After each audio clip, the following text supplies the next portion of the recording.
नमस्कार साथियों, मैं हूं आशुतोष और आप देखना शुरू कर चुके हैं डायनामिक इम्पल्शन। वीडियो में चर्चा होगी 18 जुलाई 2026 के करंट अफेयर्स की। अंत तक जुड़े रहिएगा, नोट्स बनाते चलिएगा। इजीली आपको एक न्यूज़ के अलग अलग पर्सपेक्टिव के साथ आपको जागरूक करने का, उन सभी से अवगत करवाने का और आपके किसी भी कॉम्पिटिटिव एग्ज़ाम की एक शानदार स्तर पर तैयारी करवाने का लक्ष्य हमारा है। ज़रूर वीडियो में अंत तक जुड़े रहिए, देखते रहिए, नोट्स साथ में बनाते चलिए और थोड़ा सा जो है रिवीजन भी करते चलिए। आगे बढ़ते हैं। पहली जानकारी, भारत की पहली हाइड्रोजन फ्यूल सेल ट्रेन। एक बहुत बड़ी जानकारी है ये, वर्तमान समय में एक बड़ा हॉट टॉपिक है। भारतीय रेलवे ने भारत की पहली हाइड्रोजन फ्यूल सेल ट्रेन शुरू की है। प्रधानमंत्री नरेंद्र मोदी ने हरी झंडी दिखाकर इसकी शुरुआत की है। ये ट्रेन घरेलू तकनीक और हरियाणा के जिंद में स्थित हाइड्रोजन इकोसिस्टम की सहायता से विकसित की गई है। ये ट्रेन हाइड्रोजन फ्यूल सेल की मदद से बिजली का उत्पादन करती है। इसका एकमात्र उप उत्पाद जल वाष्प है ना।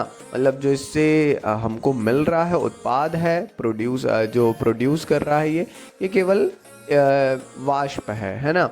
तो ट्रेन में लगभग 2600 यात्री सवार हो सकते हैं। इसमें अत्याधुनिक बहुस्तरीय सुरक्षा प्रणालियां और लगभग शून्य उत्सर्जन की व्यवस्था है। इसे स्वच्छ ऊर्जा आपूर्ति और रेलवे प्रणाली को पर्यावरण के अनुकूल बनाने की दिशा में भारत का एक बड़ा महत्वपूर्ण कदम होगा ये कहीं ना कहीं।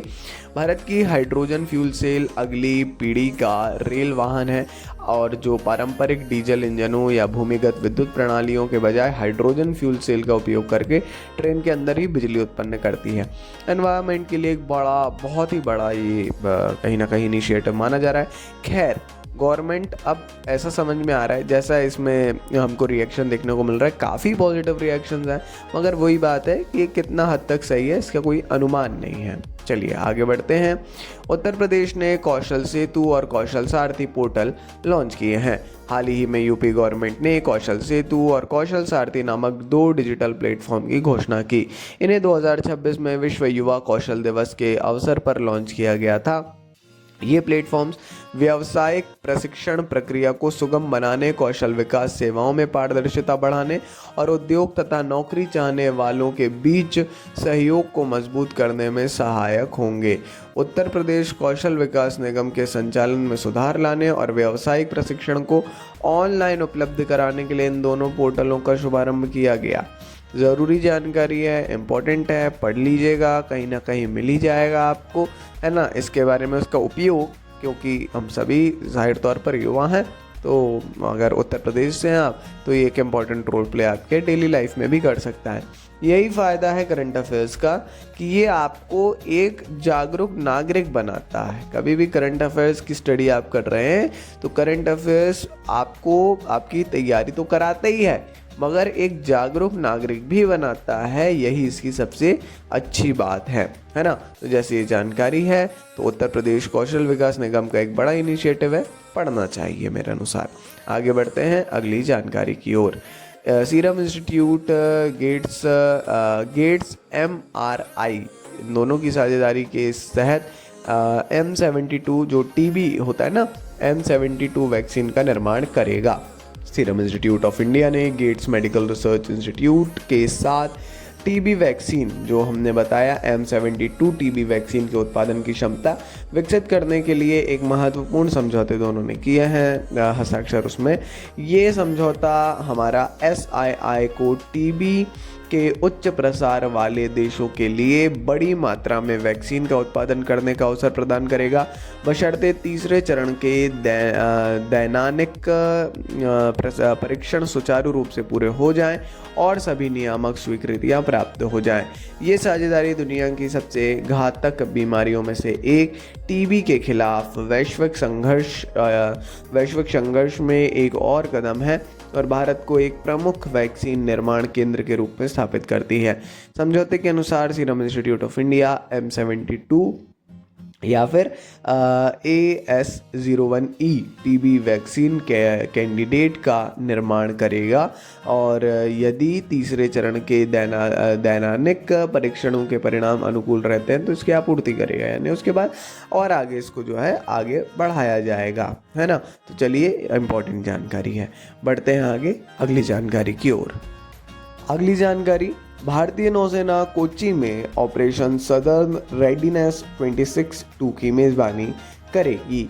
ऑपरेशन सदर्न रेडीनेस 26-2 संयुक्त नौसेना अभ्यास 20 से 23 जुलाई 2026 तक आयोजित किया जा रहा है, जिसकी मेज़बानी करने जा रही है हमारी भारतीय नौसेना। भारतीय नौसेना और संयुक्त समुद्री बलों द्वारा आयोजित यह अभ्यास भारतीय नौसेना के नेतृत्व वाली संयुक्त कार्य बल 154 की देखरेख में संचालित किया जा रहा है।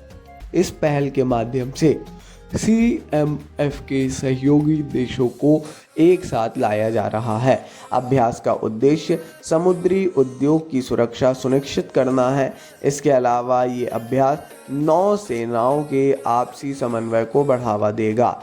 ऑपरेशन सदर्न रेडीनेस 26-2 एक समुद्री प्रशिक्षण और सहयोग कार्यक्रम है, जिसका उद्देश्य जाहिर तौर पर वही इसकी सहयोगी नौसेनाओं के बीच संबंधों को बेहतर करना और सुरक्षित जल क्षेत्र सुनिश्चित करना है, जो कि आमतौर पर संयुक्त सैन्य अभ्यास होगा या किसी भी सैन्य अभ्यास का होता है। तो एक ज़रूरी जानकारी है ये भी, सदर्न रेडीनेस ज़रूर पढ़िएगा। इवन जितने भी ऑपरेशन हैं, जितने भी सैन्य अभ्यास हैं, इन सब के नाम किस देश के अंतर्राष्ट्रीय जो हैं, कई तो इतने ज़रूरी हैं और डायरेक्ट क्वेश्चन आप डायरेक्ट आता नहीं है, मगर आप कनेक्ट कर पाओगे और आपका आंसर बहुत इजी हो जाता है।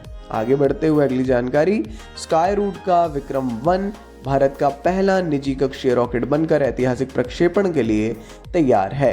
एक बार फिर ये जानकारी आई है, स्काई रूट जो कि एक प्राइवेट निजी कंपनी है, विक्रम-1 इनका स्वदेशी रूप से विकसित और डिज़ाइन किया गया देश का पहला निजी कक्षीय रॉकेट है।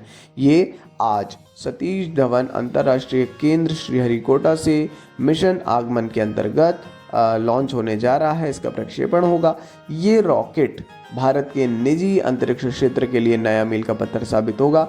सफल प्रक्षेपण की स्थिति में विक्रम-1 भारतीय प्रक्षेपण पथ से प्रक्षेपण करने वाला निजी निर्मित प्रक्षेपण यान बन जाएगा। इससे इस क्षेत्र में निजी क्षेत्र की क्षमताओं का प्रमाण मिलेगा। विक्रम-1 एक प्रक्षेपण यान है जिसे निजी कंपनी आर्मर और सार्वजनिक स्वामित्व वाली भारतीय company Skyroot Aerospace company द्वारा विकसित किया गया है, जो निम्न पृथ्वी कक्षा में छोटे पेलोड को लॉन्च करने में सक्षम उड़ान यान विकसित करने वाली पहली और एकमात्र कंपनियों में से एक है। स्काई रूट अपने आप में एक बड़ा मील का पत्थर साबित करेगा।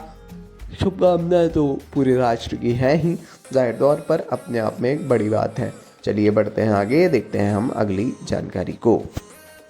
वित्तीय वर्ष 2026 में RBI का वित्तीय समावेशन सूचकांक बढ़कर 70 हो गया है। भारत में औपचारिक वित्तीय सेवाओं तक पहुंच लगातार बढ़ रही है। जैसा कि भारतीय रिजर्व बैंक द्वारा वित्तीय वर्ष 2026 में वित्तीय समावेशन है ना सूचकांक को 67 से बढ़ाकर 70 करने से स्पष्ट होता है कि भाई कहीं ना कहीं हम वित्तीय सेवाओं की पहुंच लगातार बढ़ा रहे हैं। ये जो वित्तीय समावेशन सूचकांक है, इसमें ये वृद्धि मुख्य रूप से वित्तीय सेवाओं के उपयोग में वृद्धि के कारण हुई है, जबकि देश के 3 उप सूचकांक पहुंच, उपयोग और गुणवत्ता में भी निरंतर सुधार हो रहा है। सूचकांक की वर्तमान स्थिति दर्शाती है कि देश बैंकिंग, डिजिटल भुगतान, बीमा, पेंशन और निवेश सेवाओं के माध्यम से वित्तीय समावेशन को मजबूत करने के लिए निरंतर प्रयास कर रहा है, जो आर्थिक विकास और समावेशी विकास के में योगदान दे रहा है। भारतीय रिजर्व बैंक ने घोषणा की है कि वित्तीय समावेशन सूचकांक मार्च 2026 में समाप्त होने वाले वर्ष के लिए बढ़कर 70 हो गया है, जबकि मार्च 2025 में ये 67 था। तो कहीं ना कहीं एक बड़ा उछाल देखने को मिली है ना।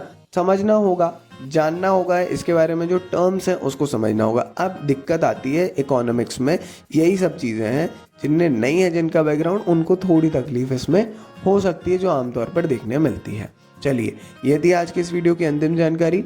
आप अंत तक जुड़े रहे, बड़ी बात है, अच्छी बात है। जुड़े रहिए, तैयारी बढ़िया रखिए, शानदार रखिए।